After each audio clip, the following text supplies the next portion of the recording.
कांग्रेस को सत्ता चाहिए, ना कि लोगों के हित। सर चोर चोर मुसेरेबाई इकट्ठे हो गए। हजारों दिए जला लो, परंतु सूर्य सूर्य है और दिया दिया है। उस समय एकमात्र भारतीय जनता पार्टी का कार्यकर्ता था जो अपनी जान जोखिम में डालकर उस समय लोगों के बीच था। तो इसका मतलब कि वो बोलते हैं ना, घर का बेदी लंका डाए। नमस्कार दोस्तों, मैं हूं दीपक सिंह, दैनिक स्टेट समाचार से। कांग्रेस पार्टी का जैसे जैसे दिन प्रतिदिन अगर हम देखें तो उनका जो वर्चस्व है वो धीरे धीरे समाप्त होता जा रहा है और अब जम्मू कश्मीर के अंदर वो गुपकार डिक्लेरेशन से जाकर मिले हैं। इसके ऊपर काफ़ी लोग विरोध कर रहे हैं और इसके ऊपर भाजपा की क्या प्रतिक्रिया। और दूसरा बड़ा प्रश्न ये है कि एकजुट जम्मू, जब उन्होंने अपनी पार्टी का ऐलान किया तो उन्होंने कहा कि वो भाजपा के जम्मू के अंदर भाजपा के विकल्प हैं, क्योंकि भाजपा के नेता ये कह रहे थे कि जम्मू के लोगों के पास कोई दूसरा ऑप्शन नहीं है। इसके ऊपर चर्चा करेंगे और चर्चा करने के लिए हमारे साथ हैं भाजपा के सीनियर लीडर राजीव चारक जी। सर, आपका बहुत बहुत स्वागत है हमारे चैनल। धन्यवाद। अच्छा, मैं यही जानना चाहता हूँ कि कांग्रेस जो है, जिस तरह से कांग्रेस का नाम धीरे धीरे अगर पूरे देश में देखें तो ख़राब होता जा रहा है, लेकिन वो यहाँ पर गुपकार डिक्लेरेशन से जाकर मिले हैं, इसके ऊपर आपकी क्या प्रतिक्रिया है? देखिए, कांग्रेस हमेशा भारत की जनता, खासकर जम्मू की जनता के विरोध में रही है। यानी कांग्रेस को सत्ता चाहिए, ना कि लोगों के हित। जम्मू कश्मीर, खासकर जम्मू के लोग इस वक्त जो हैं वो धारा 370 हटने से खुश हैं। यहाँ माहौल जो एकदम शांतिपूर्वक है। कश्मीर का जो हालात हैं वो भी नियंत्रण में है। उन सब को बिगाड़ने के लिए ये सब एकत्रित हो रहे हैं, क्योंकि जो दहशतगर्द थे, आतंकवादी थे, वह आतंकवाद भी कांग्रेस, नेशनल कॉन्फ्रेंस और पीडीपी द्वारा फैलाया गया था। आज उसको भी भारत सरकार ने नियंत्रण में किया है। तो इनको लगता है कि अब सत्ता से तो गए ही हैं हम, परंतु जो इनकी भूपृष्ठ है वहाँ से भी इनके पांव उखड़ते दिख रहे हैं। तो इन्होंने सर चोर चोर मुसेरेबाई इकट्ठे हो गए। यानी पीडीपी और नेशनल कॉन्फ्रेंस का समन्वय अगर आप देखें तो कभी हो ही नहीं सकता था। ये दोनों पार्टियां एक दूसरे के विरोध में थी, लेकिन जब ये दोनों सत्ता से बाहर हुई तो बौखलाहट, और जब आतंकवादी मरने लगे और बहुत से आतंकवादी नवयुवक वो सरेंडर करने लगे, तो सरेंडर करते ही इनके होल इनके अंदर घूमने लगे। इन्होंने बोला कि अब हम तो बिल्कुल समाप्त हो जाएंगे, इसलिए एकजुटता दिखानी चाहिए ताकि हम इस भूमि को वो कर सकें। दूसरी बात आपने जो कही कि एकजुट जम्मू, एकजुट जम्मू विकल्प कहता है कि वो भारतीय जनता पार्टी का विकल्प है। तो अगर कोई व्यक्ति ये कहे कि सूर्य का विकल्प बन के वो दिया एक जलाएंगे और कहेंगे कि मैं सूर्य का विकल्प हो गया, वो कभी नहीं हो सकता। आप हजारों दिए जला लो, परंतु सूर्य सूर्य है और दिया दिया है।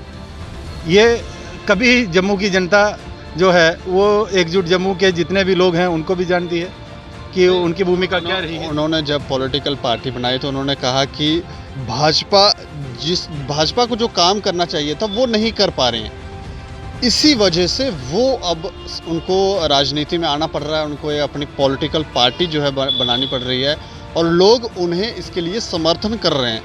क्या लगता है क्यों बीजेपी जो है जम्मू के लोगों के हितों की बात करने में अब नाकामयाब हो रही है 370 के बाद अगर हम देखें तो?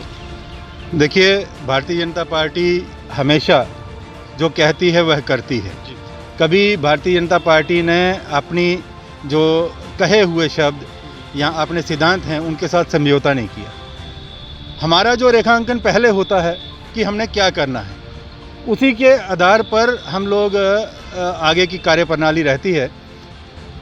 जहाँ तक हमने कहा राम मंदिर बनाएंगे, हमने बनाया। हमने कहा धारा 370 हटाएंगे, हमने हटाई। हमने कहा जम्मू का जो बाइफर्केशन करेंगे, हमने किया। यानी जितनी बातें हमने कही वो की हैं। जहाँ तक लोगों के हितों की बात है, आप लोग देख रहे हैं कि भारतीय जनता पार्टी की जो भारत के यशस्वी प्रधानमंत्री श्री नरेंद्र भाई मोदी की क़यादत में जो सरकार चल रही है, उन्होंने जन कल्याण योजनाएं जो हैं बेशुमार की हैं। यानी लोगों के जो आम हित हैं मेन क्या होता है कि हम घर में मकान बनाते हैं, शादी करते हैं, वो पूर्व नियोजित होता है, उसका कोई पहले नहीं होता, वो पूर्व नियोजित होता है। लेकिन बीमारी कभी भी कैसे भी आ सकती है, ठीक है, आज एकदम आती है, पता ही नहीं चलता, व्यक्ति संभल नहीं पाता। उस समय उनके जेब में पैसा है कि नहीं है, जनता के हित में सोचा, आयुष्मान भारत स्कीम लाई, 5 लाख रुपए का जो इंश्योरेंस है संपूर्ण जम्मू वासियों को। लोगों को प्रधानमंत्री मोदी से कोई प्रॉब्लम नहीं है, लोगों को प्रॉब्लम यहाँ जम्मू के अंदर जो भाजपा के लीडर हैं, आप सबसे कहीं ना कहीं परेशान हो रहे हैं, क्योंकि आप उनके हितों की बात कर नहीं रहे हैं। लोगों प्रधानमंत्री से कभी भी वो नहीं ये कह रहे हैं कि, वो तो कह रहे हैं प्रधानमंत्री हमें मोदी ही चाहिए, लेकिन जम्मू के अंदर भाजपा अगर काम नहीं करेगी तो हम वोट नहीं देंगे। इसके जम्मू कश्मीर की भाजपा जम्मू कश्मीर के लोगों के साथ कदम से कदम मिला के चल रही है। जहाँ जो ज़रूरत है वहाँ हम लोग करने के लिए हमेशा तैयार रहते हैं। बाकी पार्टियां जो हैं वो बाद में पहुँचती हैं, भारतीय जनता पार्टी अब कोविड का ये टाइम देखिए, इस टाइम भूखमरी थी, लोगों के पास काम नहीं था, भारतीय जनता पार्टी ही एकमात्र पार्टी थी जो लोगों के बीच थी, लोगों को राशन भी वितरित कर रही थी, यहाँ दवाइयों की ज़रूरत थी, दवाइयाँ जहाँ अन्य कोई प्रकार की जो सहायता थी वो प्रदान कर रही थी। उस समय कांग्रेस एकजुट, ये जितने भी गुपकार के अलायंस पार्टनर हैं, ये कहाँ थे?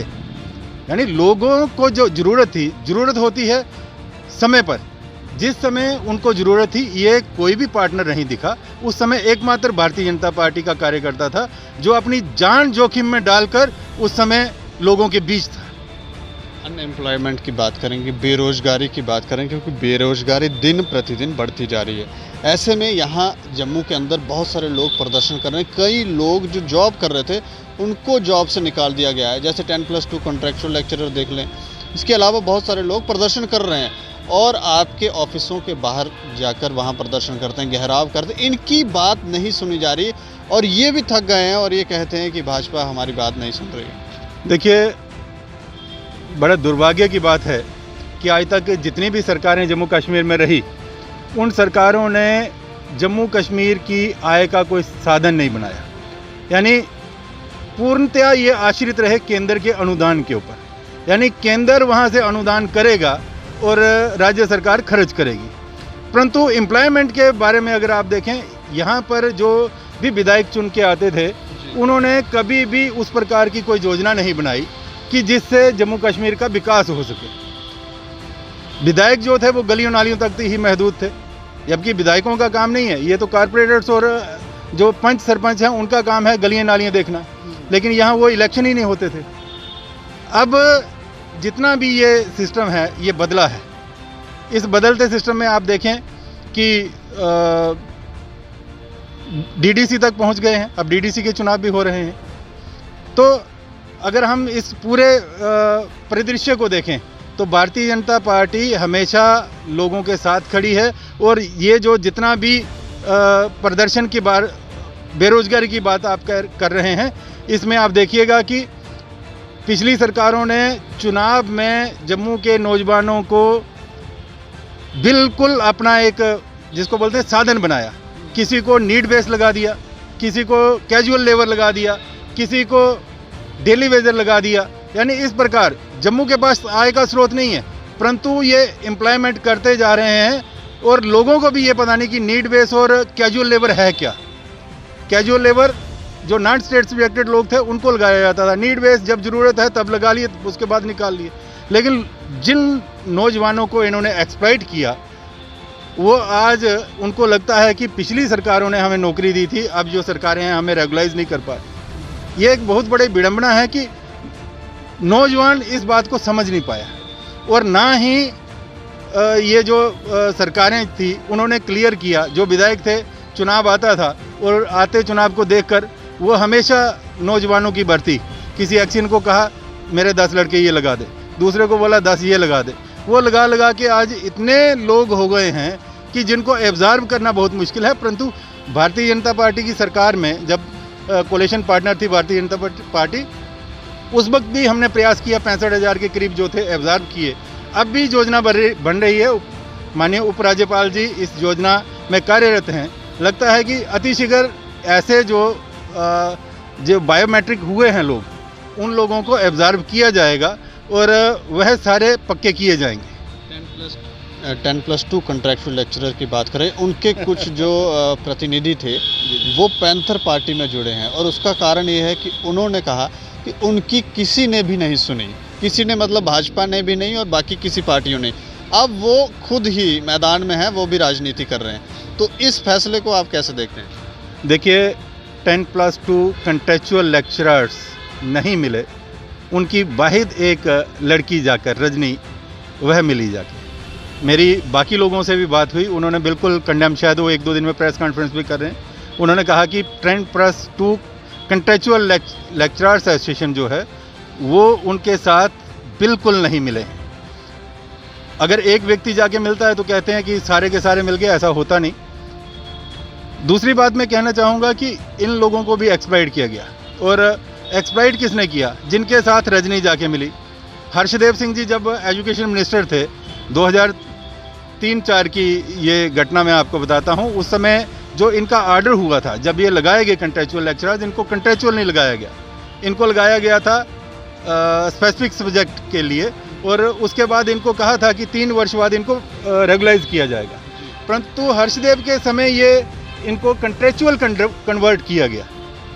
तो आज अगर रजनी जी वहाँ जाकर मिले हैं तो इसका मतलब कि वो बोलते हैं ना, घर का बेदी लंका डाए, उनकी एसोसिएशन को ध्वस्त करने के लिए। ये सारे के सारे जितने भी लेक्चरर्स हैं जो बेचारे वो करते रहे, इनके जो प्रेसिडेंट हैं उनका एक्सीडेंट हो गया, उस समय रजनी जी को आगे आना पड़ा, और आज वही रजनी जी अगर पूरे एसोसिएशन का सौदा करके कहीं और चले गए हैं तो ये दुर्भाग्य है। आपका मार्गदर्शन नहीं चाहिए था इन लोगों को कि ये लोग अब राजनीति में आ रहे हैं, तो आपको लगता है ये तैयार हैं, इनको इतनी समझ है कि राजनीति क्या है? देखिए राजनीति समझना बहुत मुश्किल है, और अगर हम लोग देखते हैं कि आज हर एक व्यक्ति राजनीति की ओर बढ़ रहा है, लेकिन राजनीति में कितना त्याग है, कितनी डिवोशन है, वह लोगों को नहीं पता। अतिशीघ्र राजनीति में जाकर और जंप करना चाहते हैं, वह राजनीति नहीं है, वह स्वार्थ है। इसीलिए मैं कह रहा हूँ कि आपका मार्गदर्शन नहीं चाहिए था, आप लोगों को गाइड करते कि नहीं ये ऐसे नहीं ऐसे होना है। देखिए ऐसे लोगों को अगर मार्गदर्शन की ज़रूरत हो तो मैं प्रशिक्षण प्रमुख भी रहा हूँ, दे सकते हैं प्रशिक्षण, इनको बता सकते हैं कि कैसे और क्या। परंतु जब आदमी की मानसिकता सेवा भाव ना हो, राजनीति का मायने है सेवा भाव, आप जन सेवक के रूप में उभरें। अगर आप स्वार्थ को देखते हैं तो आप कहीं भी जा सकते हैं। गुपकार डिक्लेरेशन की बात करेंगे और पैंथर पार्टी की बात करेंगे। उनके जो सुप्रीमो हैं प्रोफेसर भीम, वो जाके गुपकार डिक्लेरेशन के टीम से मिले, उनके जो नेता हैं उनसे मिले, और उसके बाद एक प्रेस कॉन्फ्रेंस के माध्यम से ये कहा गया कि उनको उनके पैटर्न पद से हटा रहे हैं। लेकिन एक राजनीति में बदलाव आया, एक चेंज आया, इसको आप किस तरह से देखते हैं? और पैंथर पार्टी के जो प्रोफेसर हैं भीम सिंह, वो किस कारण से, वो प्लान्ड था सब कुछ या क्या लगता है आपको? पूर्ण नियोजित था, वेल प्लान्ड।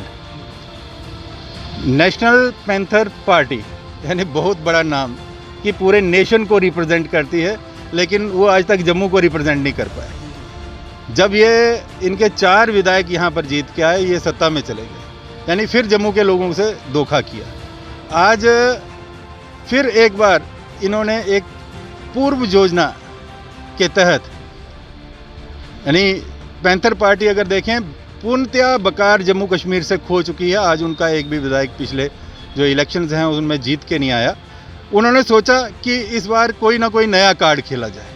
उस कार्ड को खेलने हेतु उन्होंने प्रोफेसर भीम सिंह जी को वहाँ गुपकार अलायंस में भेजा, और योजना थी, उस योजना के तहत जब वो वहाँ गए, लोगों में एक आक्रोश हुआ, और उनको पता है वयोवृद्ध नेता हैं, पार्टी के संयोजक हैं, उन्होंने ही इस पार्टी को बनाया है जी। और उसके बाद उन्होंने उनको निष्कासित कर दिया, यानी चेयरमैन हर्षदेव सिंह ने निष्कासित कर दिया, ताकि जनता को लगे कि पैंथर पार्टी लोगों के हित में, जम्मू के हित में कार्यरत है, और वह कभी भी किसी को भी जम्मू के हितों के लिए बलि चढ़ा सकती है। ये एक पूर्ण नियोजित था, एक ड्रामा था। उस ड्रामे को सभी पार्टियों ने और जम्मू की जनता ने भांप लिया। इसमें पैंथर पार्टी का कुछ नहीं बनने वाला। लाभ हो सकता है, आपको लगता है पैंथर पार्टी को इसका लाभ मिला? को लाभ हो सकता था अगर वो ठीक ढंग से चलते। परंतु आज पैंथर पार्टी के सुप्रीमो खुद प्रेस कॉन्फ्रेंस करके लोगों को बता रहे हैं क्या हुआ, कैसे हुआ। और जो पार्टी का मालिक है, जिन्होंने पार्टी का संस्थापक है, उन्हीं को यानी चाचा भतीजा हैं, और भतीजे ने चाचे को लात मारी, चलो बाहर। अच्छा, तो अब लाभ की जो बात है वो जनता के बीच है कि अगर ये अपने घर में इनकी आपसी नहीं पट रही तो ये लोगों की बात लेकर कहाँ लोगों को रिप्रेजेंट कर पाएंगे। कश्मीर के नेताओं की बात करेंगे, जो सारे गुट जो हैं वो जुड़कर अब मेन स्ट्रीम में हैं और इलेक्शन लड़ना चाहते हैं, लेकिन उन्होंने इससे पहले ये कहा कि जब तक धारा 370 यहाँ वापस नहीं आती तो हम इलेक्शन नहीं लड़ेंगे। लेकिन अब ये कह रहे हैं कि हम डीडीसी की इलेक्शन में वहाँ पार्टिसिपेट करेंगे। इसका कारण क्या लगता है आपको? देखिए, ये जितनी भी इलेक्शंस हुई आज तक, आप देखेंगे कि पीडीपी और नेशनल कॉन्फ्रेंस, इन्होंने पिछले जो पंचायती इलेक्शन थे, म्यूनसिपल इलेक्शन थे, उनका बाइकाट किया। बाइकाट इसलिए किया कि ये अपने जो निम्न स्तर के कार्यकर्ता हैं, छोटे कार्यकर्ता हैं, उनको सत्ता नहीं देना चाहते। इसलिए इन्होंने कभी पंचायत और म्यूनसिपैलिटी इलेक्शन करवाए ही नहीं, तो इसलिए इन्होंने बाइकाट भी किया। और जब असेंबली और पार्लियामेंट इलेक्शन आ गई, उसमें फारूक अब्दुल्ला, उमर अब्दुल्ला सब उमड़ पड़े। और आज इनको लगता है कि डीडीसी जो है एक उच्च स्तरीय है, यानी एक डिस्ट्रिक्ट में, जैसे जम्मू डिस्ट्रिक्ट है, यहाँ पर 11 विधायक हैं, 11 विधायकों के ऊपर एक डीडीसी होगा, डिस्ट्रिक्ट डेवलपमेंट बोर्ड का चेयरमैन होगा। ऐसे ही बहुत सी जो ऐसी असेंबली कॉन्स्टिट्यूंसीज हैं जिनमें 3-4 ऐसे करके विधायक हैं, परंतु वहाँ पर एक है, यानी 4 विधायकों के ऊपर, 11 विधायकों के ऊपर एक चेयरमैन। इनको लगता है ये ऊपर की इलेक्शन है, ये लड़नी चाहिए। इलेक्शन बाइकाट करना जो है वो इनके स्वभाव में नहीं है। इनके स्वभाव में ये है कि ये सत्ता से दूर नहीं रह सकते। डीडीसी की इलेक्शन लड़ना इनके लिए अनिवार्य हो गया कि हम लोग सत्ता में आके फिर अपने कोई नए शगुफे जो हैं वो छोड़ेंगे और भारतीय जनता पार्टी के खिलाफ कुछ ना कुछ वो लाएंगे। तो ऐसा होने वाला नहीं। जम्मू की जनता, जम्मू इवन कश्मीर की जनता भी इस वक्त जो है, इनके जो भटकाए हुए रास्ते हैं, जो इन्होंने बरगलाया था वहाँ के नौजवान को, वो आज मेन स्ट्रीम में आ रहे हैं। वो सब के सब जो हैं अब समझ चुके हैं कि हमारा उपयोग किया जाता है, हमारा इस्तेमाल किया जाता है। हम लोगों को कभी आगे बढ़ना या हमारे भविष्य को संभालने की बात नहीं की जाती। क्या लगता है, पहले के मुकाबले बीजेपी जो है अब जम्मू कश्मीर में बेहतर बनकर साबित होगी, बेहतर बन के उभर कर सामने आएगी? बिल्कुल, जम्मू में नहीं, कश्मीर में भी। पिछली जो म्यूनसिपैलिटी इलेक्शंस हुई थी उसमें कश्मीर में भी हमारी म्यूनसिपैलिटी बनी थी और जम्मू में भी बनी थी। अधिकांश म्यूनसिपल जो कमेटियां हैं श्रीनगर की, वो भारतीय जनता पार्टी ने जीत के आई। उनका नेतृत्व आज भारतीय जनता पार्टी के लोग कर रहे हैं। आने वाले दिनों में आप कश्मीर के डिस्ट्रिक्ट्स और जम्मू के डिस्ट्रिक्ट्स देखेंगे, अधिकांश जो चेयरमैन होंगे वो भारतीय जनता पार्टी से होंगे और जम्मू कश्मीर का पूर्णतः विकास होगा। जो लोगों को एक लगता है कि ये विकास में कमी रही, आज तक ये जो कश्मीरी हुक्मरान रहे हैं, इन्होंने जो भी डिस्ट्रिक्ट डेवलपमेंट का चेयरमैन बनाया वो कश्मीर का कोई आ जाता था किसी न किसी डिस्ट्रिक्ट में। जम्मू वाले कश्मीर में चले जाते थे जिनको वहाँ की भौगोलिक स्थिति पता नहीं है। अब जो ब्यूरोक्रेट्स प्लान बना के लाते थे, वही प्लान जो है इम्प्लीमेंट कर दिया जाता था, उसी पे सिग्नेचर होते थे। अब जो प्लान है, अब ये 3 टायर सिस्टम शुरू हुआ है पंचायत में भी। इसमें जो पंचायतें इस प्रकार का जो प्रोजेक्ट बनाएंगी कि हमारी पंचायत में, हमारी वार्ड्स में जो पंच जीते हुए हैं उनमें क्या क्या चाहिए, वो वहाँ से बीडीसी को भेजेंगे। बीडीसी उसको पास करके डीडीसी तक लाएगी। डीडीसी फिर उनके फंड्स एलोकेशन करेगी। उससे जो संपूर्ण विकास होगा, कोई विधायकों को ये काम जो गलियों नालियों का या बाकी जो है आगे के लिए नहीं होगा। अब ये पंचायत से लेके डीडीसी ये करने वाली है।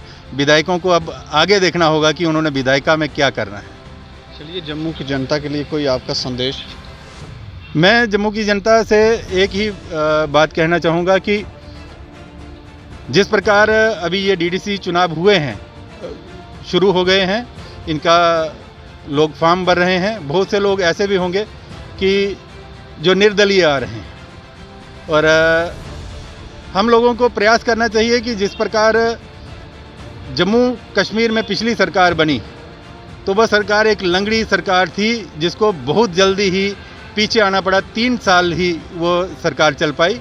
ऐसे ही आप अपने ज़िला में कोशिश कीजिए कि एक ही पार्टी यानी भारतीय जनता पार्टी के अत्यधिक प्रत्याशी जितवा के भेजिए, ताकि आपको एक अच्छा डीडीसी मिल पाए और पूर्णतया आपके ज़िला में विकास हो सके। और ऐसे लोग जो पार्टी से कुछ लोग बाहर जाके आज़ाद उम्मीदवार के रूप में आते हैं, जहां अन्य पार्टियां जो हैं इस समय बहुत सी बातें बताती हैं। 70 साल हम जम्मू की जनता ने इनको भोगा है, अब इस धोखे में नहीं आना चाहिए। मेरा यही एक संदेश है। धन्यवाद। शुक्रिया हमसे बातचीत करने के लिए। धन्यवाद। तो हम भी जनता से ये कहेंगे, डिसीजन तो आप ही का है और आपको ही सोच के ये फैसला लेना है कि चुनाव में कौन जीतेगा और गुपकार अलायंस किस दिशा में जो है अपने कदम बढ़ा रहा है। फैसला आपका है, आपको ही सोचना है, आपको ही समझना है। अगर आपको लगता है भाजपा बेहतर कर सकती है तो ज़रूर वोट दें। अगर इसके अलावा आपको लगता है कोई दूसरी पार्टी बेहतर कर सकती है तो आप उन्हें भी वोट दे सकते हैं। ये तो आपको ही चुनना है। बाकी आप देखते रहें दैनिक स्टेट समाचार। मुझे और मेरे सहयोगी राजीव गुप्ता को दें इजाज़त। नमस्कार।